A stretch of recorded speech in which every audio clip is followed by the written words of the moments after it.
according to Romans 8:28, two things will determine whether all things work toward my good. There's two conditions there. And the first is those who love God. Those who love God, it will work for their good. We know that for those who love him, all things work together. So I can only apply this promise if love is the basis of my relationship with God.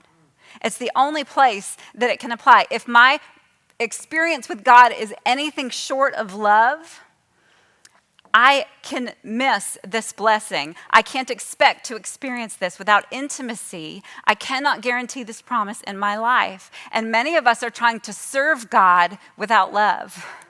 I know this one. I did this for 26 years. That was a part of my story. Serving in church, memorizing scripture, trying to earn God's favor and his blessings, calling it grace, but striving to earn something from God that he wanted to freely give. And I was missing the one thing that he's after. The one thing that he's after is that we would love him with all that we are. That's what Jesus said. If you get one thing out of this book, what is the most important thing? When he was asked point blank, if there's one thing, what is it? And he says, love me with your whole heart, all your being. That's what I want from you. And so I was living this life falling short of that until one day God just showed up to me in my living room and everything changed. I was doing a Bible study, not because I really expected to get anything out of it, but because it was the right thing to do. And in that study that day, God posed the question to me, do you love Jesus? 4 little words changed my life.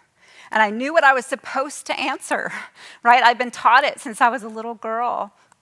Of course we do. Of course I love him. And I remember that day, the conviction of God falling over me. And my hand just began trembling as I realized it was a lie. I did not love him.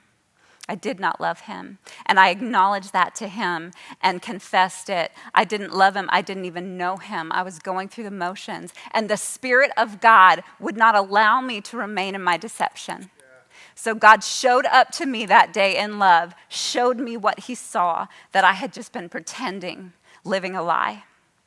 And that's the day that everything changed in my life. And I finally began to experience grace because I set my heart on that one thing, confessing, I don't love you, God. I don't even know how to love you, but I want to.